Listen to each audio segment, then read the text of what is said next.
अगर जम्मू कश्मीर में तरक्की होनी, हमारे डिस्ट्रिक्ट में तरक्की करनी, दैट इज टूरिज्म। उसके अलावा हमारे पास क्या इक्विपमेंट है कि हम अपने एरिया की, अपने स्टेट की डेवलपमेंट कर सकते हैं? हमारे पास तो कुछ भी नहीं है, टूरिज्म है। लेकिन सरकार फोकस इस पे नहीं कर रही है। अब देखो, हमारा पत्नीटाप है, पत्नीटाप तभी डेवलप हुआ जब पत्नीटाप डेवलपमेंट अथॉरिटी बनी। या कश्मीर में जाइए आप पहलगाम में जाइए, आप गुलमर्ग में जाइए, हर जगह अथॉरिटी बनी हुई है। किश्तवाड़ में अथॉरिटी है। क्या वजह है कि इतना टाइम हुआ और डोडा को डोडा डेवलपमेंट अथॉरिटी नहीं मिली? अस्सलाम वालेकुम, आदाब नाजरीन, आप देख रहे हैं शुभम चैनल में, आपका मेज़बान इदरीस फलाही। जिस तरीके से आप सबको मालूम है कि तालीम एक ऐसा हथियार है जिससे हर तरीके की चीज़ों को जीता जा सकता है। अगर बात करें चिनाब बेल्ट की, तो क्या तालीम का इंफ्रास्ट्रक्चर सही और बेहतर बन चुका है? क्या स्टाफ मुकम्मल तौर पर बच्चों को तालीम और तरबियत के लिए पूरा हो चुका है, या इसके अलावा अभी कुछ कमियां हैं? इसी सिलसिले में खास तौर पर नजर रखने वाले तालीमी विभाग पर एक सोशल एक्टिविस्ट फयाज अहमद मागरे, जिनका ताल्लुक ब्लॉक दाली उद्यानपुर से है, हमारे साथ बातचीत करने के लिए स्पेशल जो है डोडा से जम्मू आए हैं। आपका बहुत बहुत खैर मकदम करता हूँ। शुक्रिया। फयाज साहब, आपसे ये जानने की कोशिश करूंगा, जिस तरीके से तालीम के हवाले से मैंने पहले ही लोगों को बोला, आप तालीम पे ज्यादातर जो है ध्यान देने की कोशिश करते हैं। क्या वजह है और क्या लगता है आपको तालीम पर इतना फोकस आप कर रहे हैं? कितना सुधार भी आया और क्यों जरूरी है ये? देखिए, मेरा फोकस रहता ही एजुकेशन डिपार्टमेंट पे। क्यों? कि सबसे बड़ी डेवलपमेंट जो है दैट इज एजुकेशन। अगर कोई भी स्टूडेंट है, कोई भी इंसान, वो पढ़ा लिखा नहीं होगा तो वो कुछ भी नहीं कर सकता है, उसकी कोई वैल्यू नहीं है। मतलब उस हिसाब से देखा जाए तो एजुकेशन जो है मस्ट है हर एक इंसान के लिए।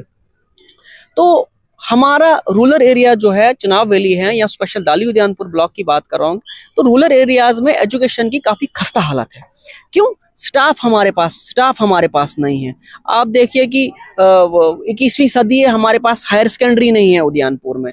कितनी बार हमने सरकार को बोला कि हमें एक हायर सेकेंडरी चाहिए उद्यानपुर, जो ब्लॉक का सेंटर है, लेकिन वहां पे अभी तक हायर सेकेंडरी नहीं बनी। और हमारा हाई स्कूल उगाद, जब से हाई स्कूल बना तब से हमको हेडमास्टर नहीं मिला। तो आप देखिए कि सरकार जहां बड़े बड़े दावे कर रही है कि हमने एजुकेशन डिपार्टमेंट पे हमने बड़ा काम किया या हमने न्यू एजुकेशन पॉलिसी लाई। ठीक है, आपने न्यू एजुकेशन पॉलिसी लाई, अच्छा है, हम आपका वेलकम करते हैं कि आपने न्यू एजुकेशन पॉलिसी लाई। लेकिन फिलहाल जो सिस्टम है, जो मतलब बच्चा जब नर्सरी में आता है, फिर प्राइमरी लेवल पे आता है, मिडिल, इसको तो ठीक करिए। 10 साल से आपकी रिक्रूटमेंट नहीं है, 10 साल से कोई पोस्ट आप क्रिएट नहीं कर रहे हो, स्टाफ हमारे पास नहीं है। एजुकेशन, क्योंकि एजुकेशन ही डेवलपमेंट है। हमारा हाई स्कूल उगाद, जहां हेडमास्टर नहीं है, मेरी रिक्वेस्ट रहेगी चीफ सेक्रेटरी साहब से एंड कमिश्नर सेक्रेटरी साहब से कि हाई स्कूल में हेडमास्टर दिया जाना चाहिए। क्यों?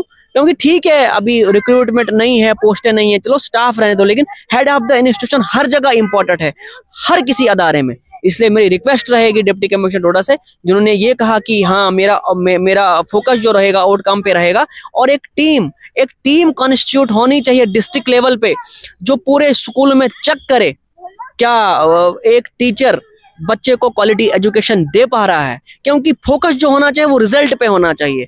एजुकेशन डिपार्टमेंट पे खासा फोकस करिए, ताकि हमारे नस्लें, हमारे कौमें खत्म होते जा रही है। क्यों होते जा रही है? क्योंकि पढ़ाई पे कोई फोकस नहीं कर रहा है। अब हमें थोड़ा उम्मीद जागी हुई है। क्यों? क्योंकि डिप्टी कमिश्नर, जो नए डिप्टी कमिश्नर आए हैं, स्टार्टिंग में उनका यही कहना है कि मेरा जो फोकस रहेगा आउटकम पे रहेगा। तो हमें ये सुन के हमें खुशी हुई। तो अब पता चलेगा, क्योंकि अब छुट्टियां हुई हैं, स्कूल बंद हुए हैं, नेक्स्ट ईयर से डिप्टी कमिश्नर साहब खास करके एजुकेशन पे कौन कौन से स्टेप लेंगे। क्योंकि एजुकेशन में तो खस्ता हालत है। टीचर्स, जो इन्फ्लुएंस वाले टीचर्स है, उनको गाँव से उठा के सिटी में लाया गया, वहाँ जी दूर है काफी। तो इस चीज पे भी फोकस रहना चाहिए। मैं मिला डिप्टी कमिश्नर साहब से, मैंने उनको कहा और उन्होंने भी इस चीज को एक्सेप्ट किया कि हाँ प्रॉब्लम है। उन्होंने ये भी कहा कि मैंने चीफ एजुकेशन ऑफिसर को डायरेक्शन दी है कि रिजल्ट पे फोकस होना चाहिए। चेक करिए किस स्कूल में कैसा रिजल्ट है, कौन सा टीचर कैसा पढ़ा रहा है। देखो, पहले हमेशा कंप्लेंट्स आती थी टीचर ड्यूटी नहीं दे रहा है, लेकिन जब महाजन साहब आए, जब डिप्टी कमिश्नर महाजन साहब आए, उनने अद्भुत निकाला। अद्भुत से टीचर ने ड्यूटी देना स्टार्ट कर दिया। अब हर टीचर हमारा ड्यूटी दे रहा है। अब उनको ये चेक करना है क्या वो क्वालिटी एजुकेशन स्कूल में बच्चों को दे पा रहे हैं, और रिजल्ट पे फोकस होना चाहिए। मेरे ब्लॉक में, मतलब हमारी पंचायत में, एजुकेशन का कहीं नामो निशान नहीं है। क्यों? स्टाफ नहीं है, इंफ्रास्ट्रक्चर नहीं है। आप देखो हमारा मिडिल स्कूल मागरेपुरा, परसों मैंने एडिशनल डिप्टी कमिश्नर को बोला कि कम से कम एक बिल्डिंग बनवाइए। 90 से एक प्राइवेट बिल्डिंग में स्कूल है, लेकिन उसकी बिल्डिंग बनाने के लिए इनके पास फंड्स नहीं है। मतलब आप देखिए, ये हैरानगी की बात है कि इंफ्रास्ट्रक्चर के रिलेटेड देखो, एक बच्चा जाता है, उसको एक क्लास के लिए एक सेपरेट रूम होना चाहिए, और 5-6 क्लासेस एक ही रूम में पढ़ाना, तो मुझे लगता है काफी मुश्किल है टीचर्स के लिए भी।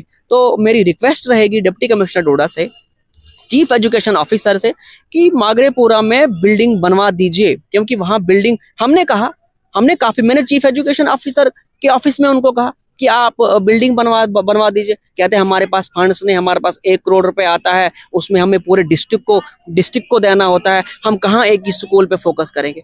तो मेरी रिक्वेस्ट रहेगी एडिशनल डिप्टी कमिश्नर से, जो इसके एडीडीसी जो इसके हेड बनाए हुए हैं एजुकेशन डिपार्टमेंट ने, खाली चिट्ठियां लिखते हैं कि प्राइवेट स्कूल में है नहीं। मैं बोलता हूँ चिट्ठियों पे फोकस नहीं करें, आउटपुट पे फोकस करें। बिल्डिंग बनवाइए, फंड्स का अरेंज करिए और बिल्डिंग बनवाइए, ताकि बच्चे अच्छे से पढ़ पाए।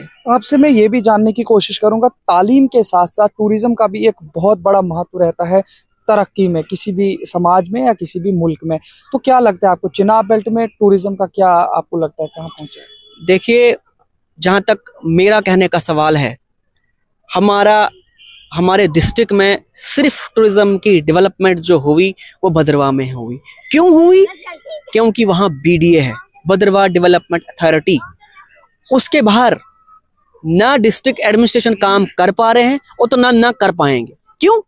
क्योंकि अगर वो भद्रवाह से फंड्स उठा के लाल द्रमन, डल द्रमन या अलकंडा में या नागनी में लगाएंगे तो भद्रवाह वाले शोर उठाएंगे। तो वो भी हमारे कोई दुश्मन नहीं है, वो भी हमारे घर के लोग हैं। ठीक है, वहां पे डेवलपमेंट हो रही है, लेकिन उसके बाहर टूरिज्म में डेवलपमेंट नहीं हो रही है। तो इसकी वजह यह है कि हमारे पास डोडा डेवलपमेंट अथॉरिटी नहीं है। तो मेरी रिक्वेस्ट रहेगी LG इंतजामिया से, चीफ सेक्रेटरी से और मिनिस्ट्री ऑफ होम अफेयर्स से, जो अमित शाह जी अभी, उनसे मेरा रिक्वेस्ट रहेगी कि डोडा को डोडा डेवलपमेंट अथॉरिटी मिलनी चाहिए। जब डोडा को डोडा डेवलपमेंट अथॉरिटी मिलेगी तो जितने भी हमारे टूरिस्ट डेस्टिनेशन हैं, चाहे लाल द्रमन है, चाहे डल द्रमन है, चाहे अलकंडा है, चाहे नागनी है, जितने भी हमारे टूरिस्ट डेस्टिनेशन हैं, ये ऑटोमेटिकली डेवलप हो जाएंगे। तो आपसे मैं ये भी जानने की कोशिश करूंगा, जिस तरीके से आपने डेवलपमेंट की बात की, जो पिछले DC थे विशेषपाल महाजन जी, उन्होंने लाल द्रमन के लिए एक बहुत अच्छा फोकस किया था और एक मेला भी किया और रोड भी वहां तक पहुंचाई। साथ में जो बाकी डेस्टिनेशन वहां तक अभी रोड्स नहीं है, लेकिन साथ में आपसे ये भी जानने की कोशिश करूंगा, चिनाब बेल्ट में हादसा भी होते हैं, उस पर आपकी क्या नजर है? देखिए, हादसा हो रहे हैं, इसमें कोई जो हमारा असर में कि बहुत बड़ा एक्सीडेंट हुआ, तो कहीं ना कहीं ड्राइवर्स की लापरवाही होती है, इसमें कोई शक नहीं। लापरवाही से ही एक्सीडेंट होता है, वरना दिन में तो काफी गाड़ियां चलती है। जब तक ना बंदा लापरवाही, ओवर स्पीड का एक कारण है कि बंदा ओवर स्पीड कर रहा है, उस पर कंट्रोल नहीं होता। कहते हैं कि गाड़ी को उतना ही दौड़ाओ जब तक ना उस पे आप कंट्रोल कर सको। अगर आपका कंट्रोल गाड़ी पे नहीं होगा तो आप गाड़ी को ज्यादा दौड़ाओगे तो ऑटोमेटिकली नीचे जाएगी। तो उसके लिए भी डिस्ट्रिक्ट एडमिनिस्ट्रेशन ने, हमारे डिप्टी कमिश्नर साहब हैं, अच्छा काम कर रहे हैं डिस्ट्रिक्ट के अंदर। तो उनने काफी अच्छे स्टेप्स लिए, जैसे उन्होंने बोला कि CCTV आप इंस्टॉल करिए, हर एक, चाहे मिनी बस हो चाहे बड़ी बस हो, उनमें आप इंस्टॉल करिए। तो मेरी भी रिक्वेस्ट रहेगी ARTO डोडा से, डिप्टी कमिश्नर डोडा से, कि वो इंस्टॉल करवाइए। क्यों?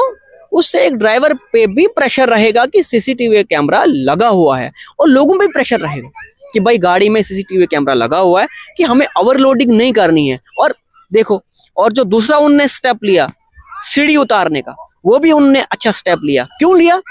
क्योंकि जब भी देखा जाए उसमें सामान चढ़ाते हैं, लेकिन उसके रिलेटेड हमारे ट्रक ड्राइवर हैं, बाकी जिसका जो काम है वो करे, जिसका जो काम नहीं है वो क्यों करे वो काम। सीढ़ी उतारने का भी अच्छा डिसीजन रहा डिस्ट्रिक्ट एडमिनिस्ट्रेशन का।